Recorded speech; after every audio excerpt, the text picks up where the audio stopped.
चुका हूँ और आज फिर से एक बात कहता हूँ कि दूसरी शादी का ख्याल ना आप अपने दिमाग से निकाल दीजिए। चाहे हमें बच्चा हो या ना हो, मैं दूसरी शादी तो हरगिज नहीं करूंगा। कोमल, देखो दीदी, रोज कैसे आके दिखाता है मुझे। बताओ, इसकी भलाई के लिए सोच रही हूँ मैं कोई इसकी दुश्मन थोड़ी ना हूँ। अरे बस करो सविता, अरे थोड़ा धीरज भी तो धरो। अरे आजकल के बच्चे ना दूसरी शादी के लिए इतनी जल्दी तैयार नहीं होते हैं। 4-5 साल बीत जाने दो, जब ये दूसरे के बाल बच्चों को देखेगा ना तो रोहित को खुद लगने लगेगा कि मेरी भी कोई संतान हो। फिर देखना, ये मजबूरी में आकर ना दूसरी शादी के लिए खुद तैयार हो जाएगा। तुम ज्यादा परेशान ना हो सविता। अरे क्या कहूँ दीदी, ये तो सविता का रोज रोज का लगा हुआ है। बस हर रोज अपने पोता पोती के बारे में सोचा करती है और खुद भी परेशान होती है और हमें भी परेशान करती है। अरे अभी कोई ज्यादा उम्र नहीं निकली है बच्चों की, 3 ही साल तो हुए हैं शादी को। देखिए जैसे जैसे उम्र बढ़ती है ना बाल बच्चे होना मुश्किल हो जाता है। अरे तुम्हें तो कोई नहीं समझा सकता। चलो दीदी, आप चलकर आराम कर लो। ये सविता की बातों में रहोगी ना तो इसकी तो बातें ही खत्म नहीं होती। ठीक है भैया। कोमल, कोमल, तुम माँ की बातों को दिल पर क्यों लेती हो? मैं तो दूसरी शादी हरगिज नहीं करूंगा। क्यों नहीं करोगी जी? कर लेना चाहिए। सच्ची तो कहती है आपकी माँ, मान लूं मैं। अरे बच्चे हो ना हो, मुझे इससे कोई फर्क नहीं पड़ता, लेकिन याद रखना मैं कभी तुम्हारा साथ नहीं छोड़ूंगा। नहीं जी, आपकी माँ आपसे जैसा कहती है आप वैसा कीजिए। वैसे भी आप उनकी इकलौते बेटे हो। मुझे भी लगने लगा है जी सचमुच में मैं बांझ हूँ, वरना 1 साल से मैं डॉक्टर के चक्कर काट रही हूँ, लेकिन अभी तक मेरी गोद नहीं भरी। अरे मैंने तुम्हें मना किया है ना, ये डॉक्टर के पास जाना बंद कर दो तुम। मुझे कोई फर्क नहीं पड़ता इससे। लेकिन मुझे फर्क पड़ता है जी। आपकी माँ ने पूरे आस पड़ोस में बता रखा है कि मैं बांझ हूँ। अरे जब मैं अड़ोस पड़ोस से भी गुजरती हूँ तो सबकी नजरें मुझ पर आकर टिक जाती है। न जाने वो लोग मेरे बारे में क्या क्या सोचते होंगे। अरे सोचे तो सोचे, हमें आस पड़ोस वालों से क्या लेना देना। देखो कोमल, मैं चाहकर भी अपनी माँ का मुंह बंद नहीं कर सकता, लेकिन मैं तुमसे इतनी रिक्वेस्ट जरूर करता हूँ कि तुम मेरी माँ की बातों को दिल से मत लगाना। अच्छा चलो हाथ मुंह धो लो, हम लोग खाना खा लेते हैं। नहीं जी, मुझे भूख नहीं है। कोमल, किसी की बात सुनकर ऐसे तुम खाना पीना से मुंह क्यों फेर लेती हो? अगर तुम दूसरों की बातों को दिल से लगाकर चलोगी ना तो कभी एक खुशहाल जीवन नहीं जी सकती और ना ही तुम मुझे कभी खुश रख सकती हो। अरे दूसरों के ताने तुम्हारे लिए बहुत मायने रखते हैं, लेकिन क्या तुम्हारे पति की खुशी तुम्हारे लिए कोई मायने नहीं रखती? जब तुम्हारे पति को इस बात से फर्क नहीं पड़ता कि तुम माँ बन सकती हो या नहीं, फिर तुम दूसरों की परवाह क्यों करती हो? तुम मेरी परवाह करो और मेरे लिए खुश रहो, क्योंकि मैं जब तुम्हारा हंसता हुआ चेहरा देखता हूँ तो मेरे सारे दुख दूर हो जाते हैं। ना जाने मेरे कौन से पुण्य का प्रताप है आप। अब ये सब छोड़ो और पहले तो तुम मुस्कुरा दो, वरना मैं तुमसे गुस्सा होकर बिना खाए बाहर जाकर सो जाऊंगा। ये हुई ना बात। चलो अब चलकर साथ में खाना खा लेते हैं। ठीक है जी। ये सविता जी की बेटे बहू कोमल और रोहित। सविता जी का एक बेटा रोहित जिसकी पत्नी है कोमल, और सविता जी की एक बेटी भी है अंजलि। अंजलि की शादी को भी 1 साल हो चुके हैं। सविता जी अपने आप को बहुत ही दुखी बताती है, कहती है कि उसके जीवन में पोता पोती का सुख नहीं है, वो बहुत अभागी है। और इसी बात का गुस्सा वो दिन रात अपनी बहू कोमल पर उतारती है, उसे ताने मारने का एक मौका भी नहीं छोड़ती है। जब देखो तब उसे यह एहसास दिलाती रहती है कि वो बांझ है। लेकिन वही उनका बेटा रोहित, वो अपनी पत्नी कोमल से बहुत प्यार करता है। उसे इस बात से कोई फर्क नहीं पड़ता कि उसकी पत्नी मां नहीं बन पा रही है। इस तरह धीरे धीरे पूरे 3 महीने बीत जाते हैं। हेलो मम्मी, कैसी है बेटा कोमल? अच्छी हूँ मम्मी।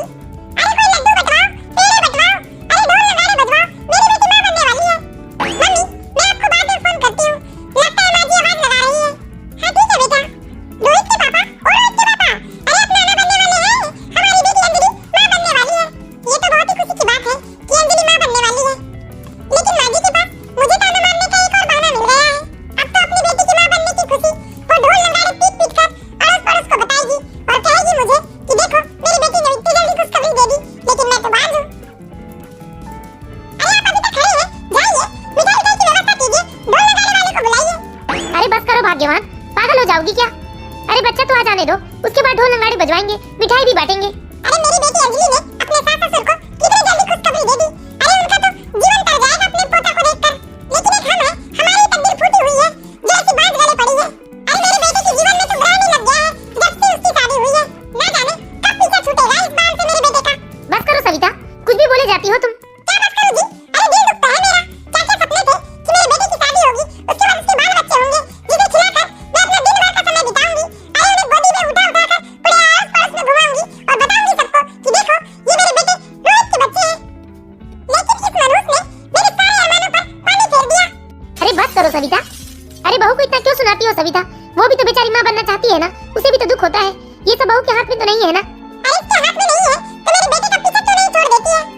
अरे हट, मैं भी ये क्या बात लेकर बैठ गई? मैं अभी अड़ोस पड़ोस में खुशखबरी सुनाकर आती हूँ कि मेरी बेटी अंजलि मां बनने वाली है और मैं नानी। हे भगवान, क्या करूँ इस सविता का मैं? अरे बेचारी बहू को कितना सताती है ये। माँ जी की तारीफ सुन सुनकर मेरे कान पक गए हैं। अब तो जैसे जीने की भी इच्छा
अपनी सास की बातों को दिल पर मत लेना बहू। तुम तो जानती हो बेटा, सविता कितनी मुंह फट है, उसके मुंह में जो आता है वो बोल दिया करती है। ठीक है पापा जी, हर माँ को अपनी बेटी की चिंता होती है। अरे सविता को समझा पाना किसी के बस की बात नहीं है। क्या करूं, कुछ समझ नहीं आ रहा है बेटा। अरे कैसे इस कोमल से तेरे भाई का पीछा छुड़ाऊं मैं? सच में माँ, क्या भाभी कभी माँ नहीं बन पाएगी? अरे तू ही देखना बेटा, शादी को 3 साल हो गए, लेकिन अभी तक इसने खुशखबरी नहीं सुनाई है। तो हम तो यही सोचेंगे ना कि ये बात है। अरे तुम अपने आप को देखो ना बेटा, शादी को 1 साल नहीं हुए और तुम्हारी गोद भर गई। देखो अंजलि, तुम कोमल से बिल्कुल दूर रहना। मम्मी, मुझे तो लगता है कि मुझे वापस अपने ससुराल चले जाना चाहिए। एक ही घर में रहकर मैं कब तक भाभी से दूर रहूंगी मम्मी? कभी भाभी की परछाई मुझ पर पड़ गई तो? हाँ बेटा, बस 2-4 दिन रह ले,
जानता हूँ वो आपसे नाराज नहीं रह सकती और वो आपको माफ जरूर करेगी।